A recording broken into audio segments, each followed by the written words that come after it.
마태복음 11장 28절 한 절 말씀, 우리 화면을 보시면서 다 같이 큰 소리로 말씀을 읽도록 하겠습니다. 수고하고 무거운 짐진 자들아 다 내게로 오라. 내가 너희를 쉬게 하리라. 아멘.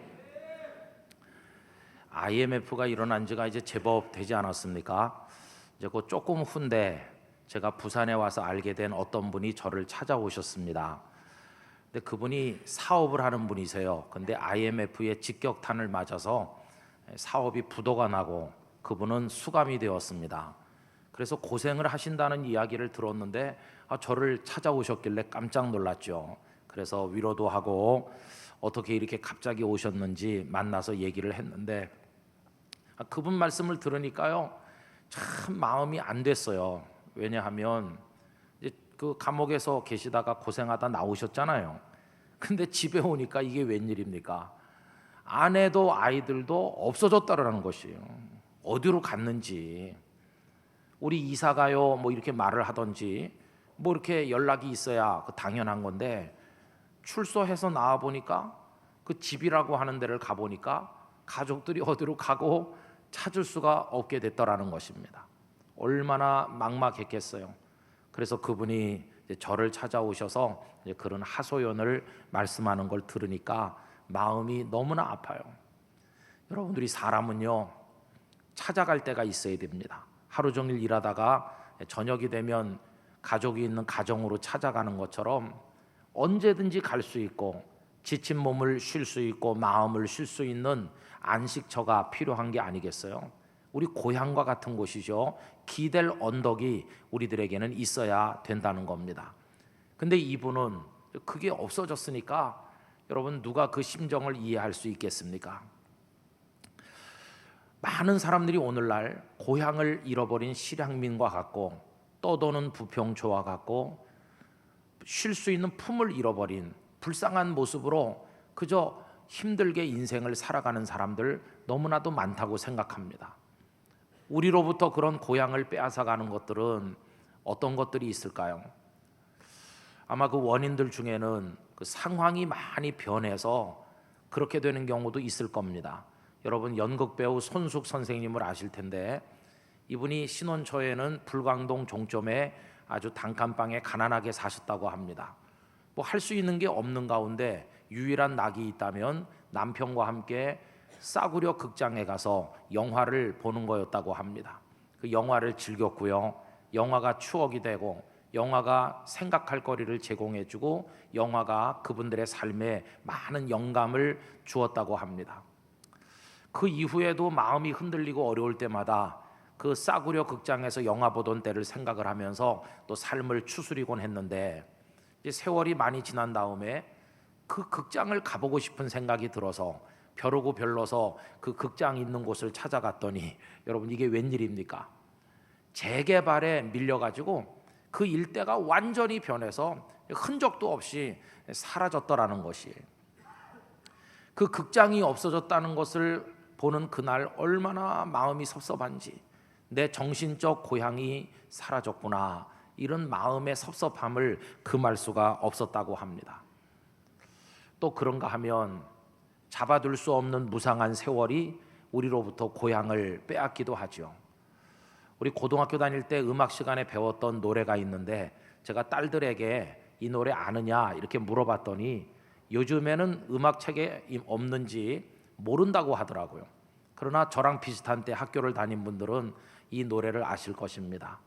내 고향으로 날 보내주, 오곡백화가 만발하게 피었고 종달새 높이 떠 지저귀는 곳, 이 늙은 흙이 내 고향이로다. 여러분 아시죠? 내 고향으로 날 보내주, 그런 노래죠. 근데 늙은 흑인이 그 속에 등장하잖아요. 여러분, 아프리카에서 요만했을 때 잡혀와요. 그래서 노예가 됐어요. 그리고는 목화밭에서 평생을 보냈어요. 이제는 늙은 흑인이 됐어요. 등이 꾸부정해졌어요. 세월이 많이 지났어요. 마음에 남은 소망 하나 있다면 그 그리운 고향으로 가보는 겁니다. 근데 여러분, 설령 길이 열려서 고향 산천을 찾아간다 한들 거기 누가 남아 있겠어요?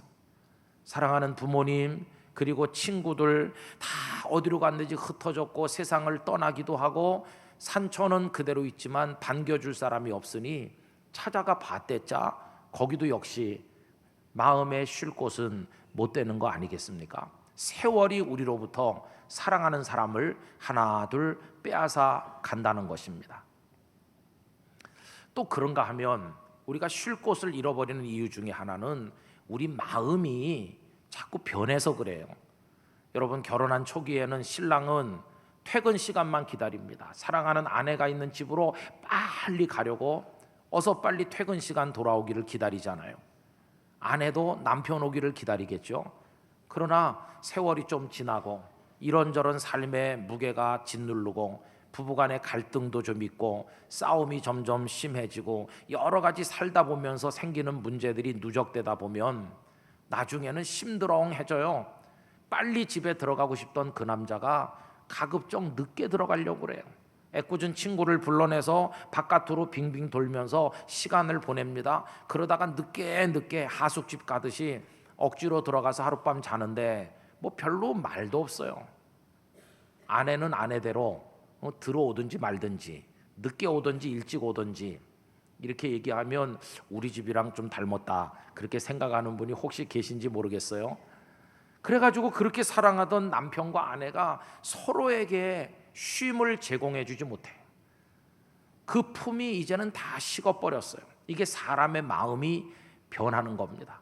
그러다 보니까 정든 가정이었고 사랑스러운 가정이었고 가서 누우면 편했었는데 이제는 그냥 하숙집보다 못하게 전락해가는 그런 모습들이 또한 얼마나 많이 있습니까? 여러분은 가서 기댈 곳이 있으세요? 힘들고 고단한 인생 언제든지 날 반겨주는 곳이 있다. 두 다리를 쭉 뻗고 누워서 쉴 수 있는 곳이 있다. 내 삶의 고향이 나는 있어. 그렇게 생각을 하십니까? 오늘 많은 사람들이 그런 고향을 잃어버리고 사는 게 아닌가. 그래서 뿌리가 잘린 나무처럼 말라가는 인생을 사는 게 아닌가 하는 생각이 든다는 것입니다. 그 속에서 고단하고 힘들게 살아가는 사람들에게 예수님께서 한마디 말씀을 우리에게 주십니다. 아까 읽은 그 말씀이죠. 아마 이 말씀은 너무나 유명하기 때문에 교회 다니지 않는 이들도 어딘가 몇 번은 보신 적이 있을 거예요. 수고하고 무거운 짐진 자들아 다 내게로 오라. 내가 너희를 쉬게 하리라. 여러분이 한 절 말씀 뭐 설명이 필요가 없어요. 이 말씀이 오늘 3부 예배 오신 여러분들에게 그대로 축복이 되어 임하시기를 기원합니다. 예수님은 쫓아내는 분이 아니세요. 오라고 부르시면서 내가 고향이 돼줄게. 내 품으로 들어와라. 안아줄게. 와서 나한테 기대라. 내가 너희를 쉴 수 있도록 해줄게. 그러면서 우리를 부르신다고 하는 것입니다. 여러분, 기독교 신앙을 가진다는 건 다른 게 아니에요. 그분이 우리를 오라고 부르시니까 그분께로 가는 거예요. 그냥 가서 나의 고단하고 무거운 인생의 짐을 그분 앞에 내려놓고 그 넓은 가슴에 안겨서 쉼을 얻는 과정이 우리가 기독교 신앙을 가지는 거라고 이야기할 수 있을 것입니다. 여러분, 많은 이들이 이제 그런 경험을 해요. 주님의 품에서 안식을 누리고 평안을 누리는데 뭐 그런 이야기를 하자면 한도 끝도 없습니다. 옛날 4세기에서 5세기 사이에 북아프리카 살던 훌륭한 그리스도인이 한 분이 있죠. 그분을 이제 아우구스티누스, 이게 원래 이름인데 영어식으로 그냥 어거스틴이라고 많이 부릅니다. 근데 이분은요, 고백록이라는 책을 하나 썼는데 인류가 써낸 수많은 고백록 중에 3대 고백록 중에 하나라고 합니다. 그 첫 장을 탁 넘기면 아주 유명한 말 한마디가 나오는데 이런 내용입니다. 아버지여, 내가 당신의 품에서 쉼을 얻기 전까지는 참된 평안이 무엇인지 알지 못하였습니다. 그럼 이 사람이 밑바닥에 살면서 고생을 많이 했던 분인가? 아닙니다. 정반대입니다. 그는 북아프리카에 태어나서 당시 최대 도시 중에 하나인 칼타코에서 공부를 많이 했어요. 아주 유명한 수사학자가 되었습니다. 어느 정도로 유명했느냐 하면 로마 제국 전역에서 그에게 많은 사람들이 찾아왔습니다. 그는 로마시에 가서 사람들을 가르쳤습니다. 그러다가 밀라노시가 그를 초청을 해서 밀라노시에 자리를 잡고 후학을 양성하고 대단한 지성인으로 그 삶을 누렸습니다. 인기도 많이 있었고요, 돈도 얻었고 명예도 얻었습니다. 많은 여인네들이 그를 따라다녔는데 한 여인과 동거하면서 아이를 낳았습니다. 동거인데 결혼은 아니었습니다. 왜냐하면 그 당시 이상한 풍속에 따라서 그 여인에게 하는 말이, 나는 나중에 진짜 내 마음에 드는 여자가 나타나면 정식 결혼을 할 건데 너는 내 아내는 아니다. 그냥 나랑 동거하는 건데 그래도 괜찮겠냐, 이렇게 했더니 그 여성이요, 그래도 좋다고 그랬어요. 그 정도로 이 어거스틴이 인기가 있었다고 그래요. 세상에서 즐길 거 다 즐겼습니다. 할 거 다 해봤죠. 그런데 그의 마음속에 구멍이 뻥 뚫린 것처럼 찬바람 불고 진정한 행복도 없고 만족도 없었습니다. 그러다가 그는 어느 날 하나님의 품으로 돌아오게 되는 거죠. 주님의 품에 안기게 됐어요.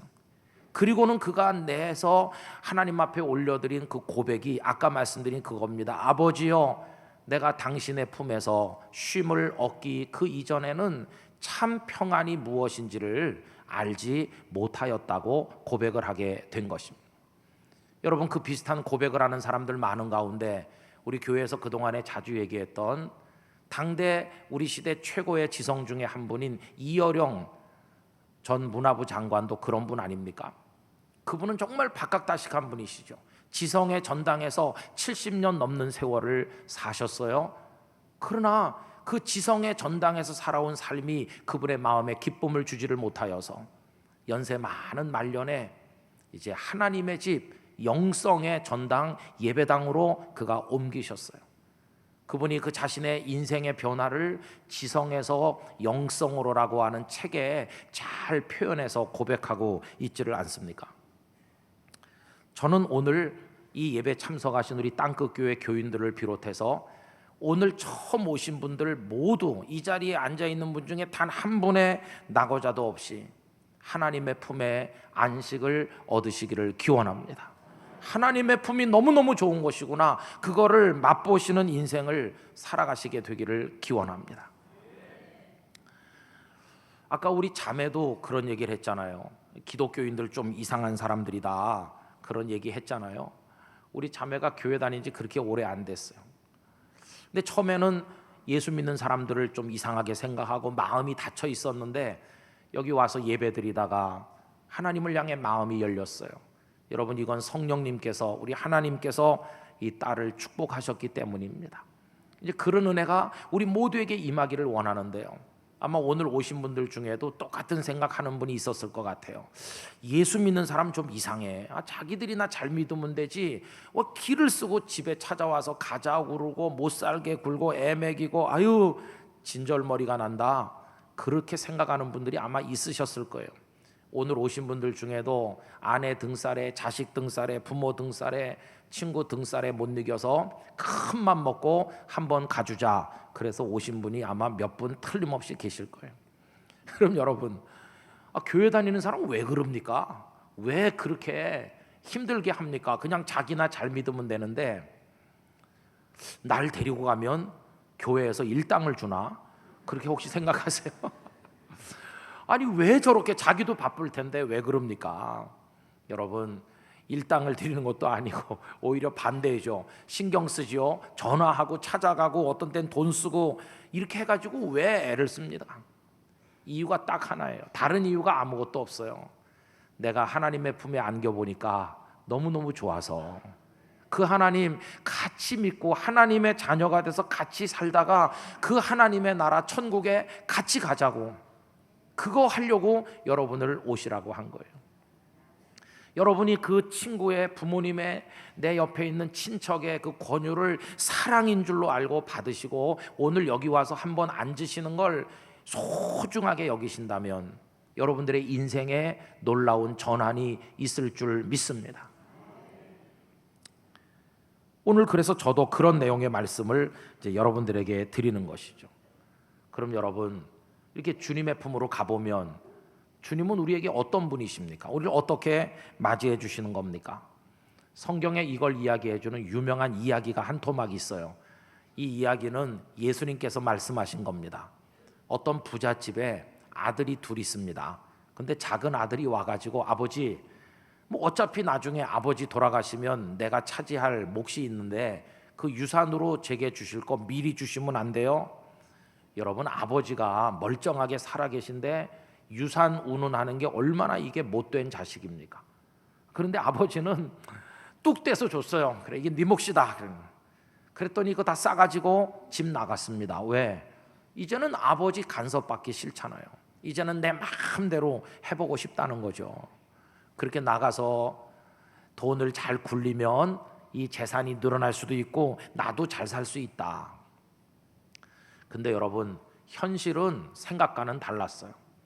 돈 있고 또 시간에 여유가 있고 간섭하는 사람이 없으니까 유혹하는 사람도 많이 생기면서 이 돈 이제는 펑펑 쓰기 시작했어요. 이제 누가 뭐라고 할 사람이 없어서 먹고 마시고 세상의 즐거움을 누리는 일에 다 탕진하기 시작했어요. 사람들이 모여들었습니다. 친한 친구인 척 해주고 사랑하는 여인인 척 하면서 많은 사람들이 왔지만 알고 보니 그의 돈을 빼먹으려고 하는 불나방에 불과했어요. 근데 그거 모르고 그들과 함께 다 탕진했어요.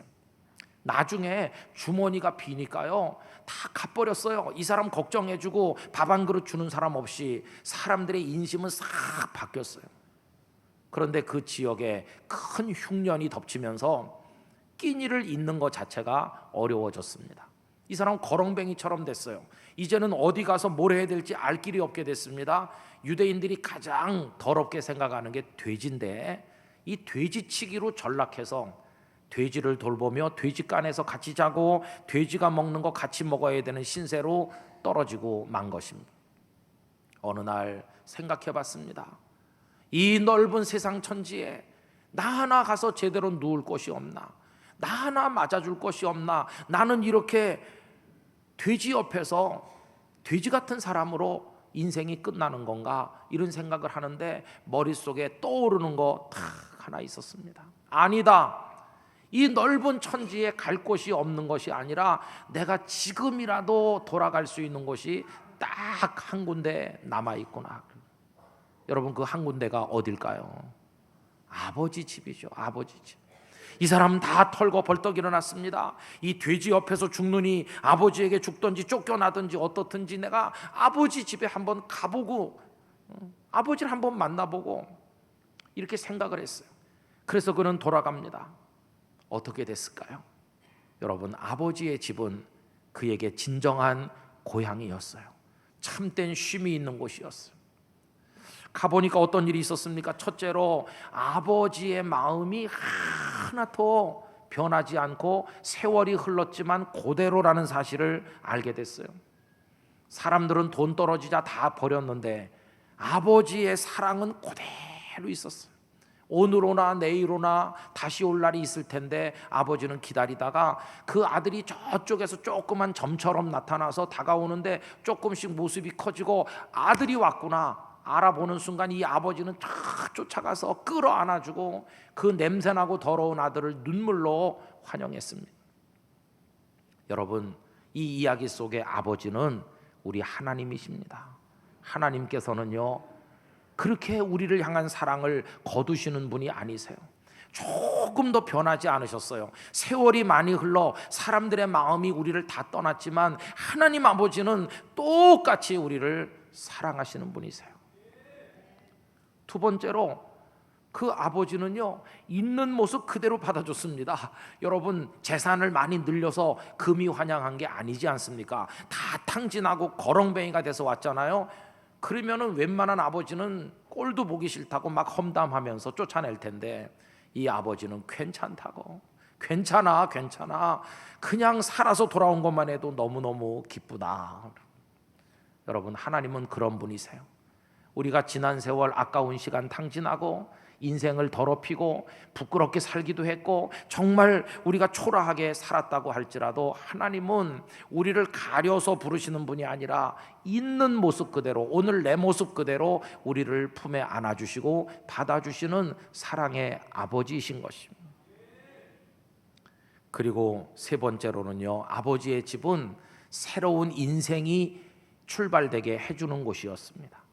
그 더러운 아들 옷을 다 벗기고요, 깨끗이 씻기고요, 새 옷 입혀주더니 새 신발 신겨주고, 너는 우리 집의 일꾼이나 머슴으로가 아니라 다시 아들이다 그러면서 반지를 끼워주고 살진 송아지를 잡아서 잔치를 열어주었습니다. 이 아들은 집에 올 때요, 나 같은 형편없는 녀석이 어떻게 받아달라고 말할 자격이 없구나, 그냥 이 집에 품꾼도 좋고 뭐 머슴도 좋고 밥만 먹여주시면 고맙다 그렇게 말해야지 하고 왔는데, 아버지는 돼지치기가 아니라 아들의 인생을 다시 출발할 수 있도록 기회를 준 것이에요. 여러분, 하나님께로 나오면 하나님은 우리의 인생이 다시 시작될 수 있도록 복을 주십니다. 인생의 아름다운 목표를 주십니다. 그 아름다운 목표에 도전하고 싶은 의욕과 용기를 주십니다. 그리고 거룩한 비전을 향해 달려갈 수 있는 지혜도 주시고 능력도 주십니다. 그러면서 순간순간 우리를 격려해 주십니다. 너 잘할 수 있을 것이라고.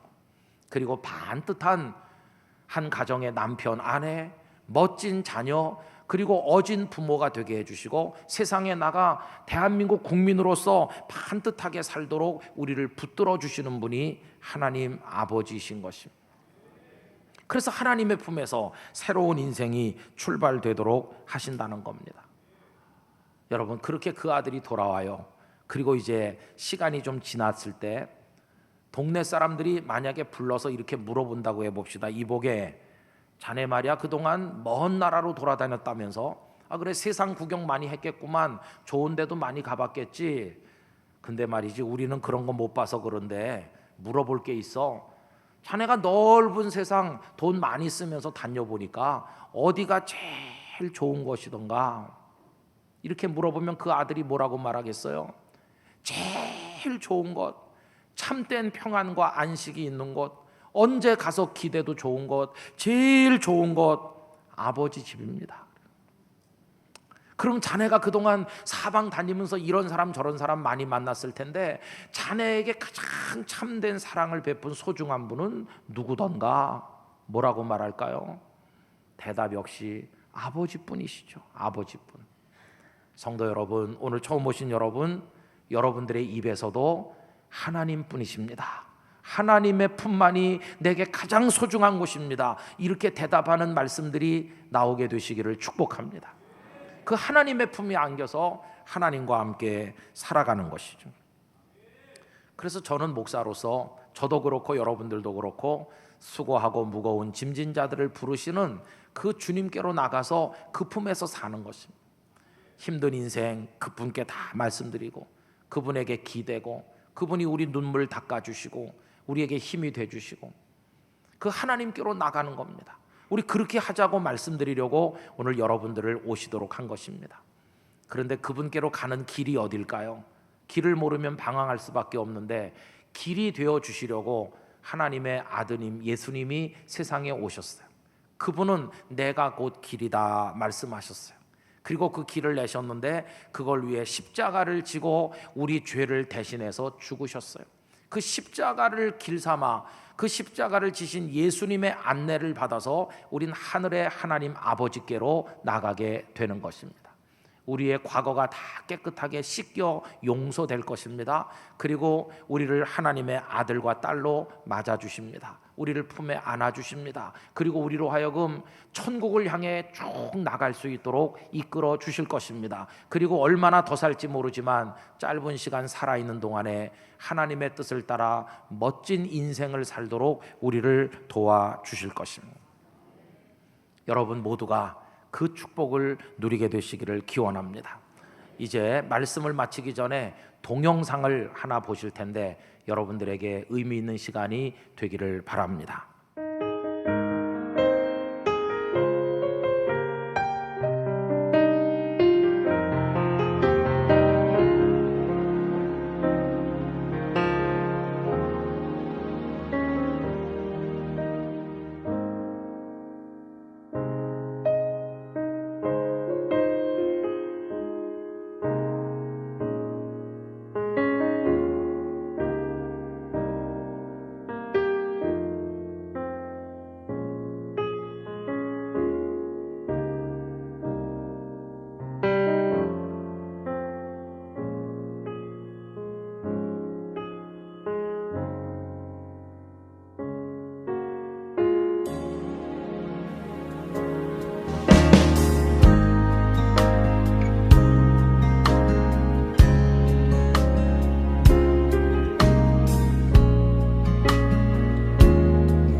교회는요, 이 하나님께서 우리를 향한 사랑을 세상에 알려주도록 하나님께서 이 땅에 세우신 기관입니다. 그리고 이 땅끝 교회는 많은 분들에게 하나님을 알려드리고 함께 그분을 믿고 함께 행복하게 살다가 함께 천국에 가기를 간절히 바라고 있습니다.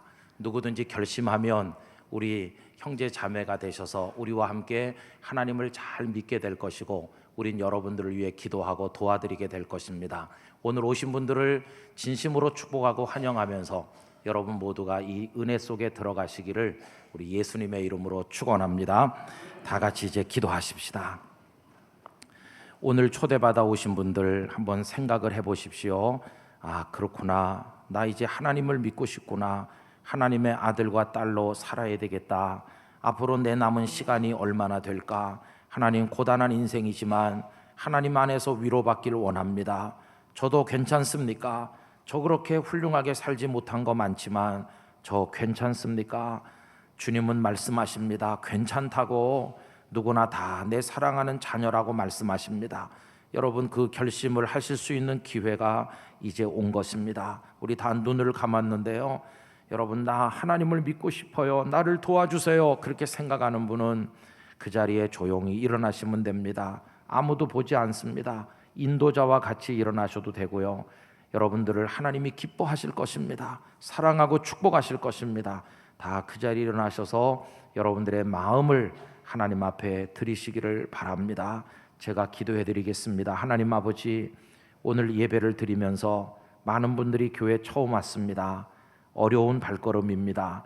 그러나 하나님, 천국 가는 발걸음 되게 해주세요. 하나님의 품에 안겨 살게 해주세요. 언제나 하나님께 기대고 하나님의 사랑받는 분들 되게 해주세요. 모두가 다 천국의 백성 꼭 되게 해 주시옵소서. 예수님 이름으로 기도하옵나이다. 아멘. 그 자리에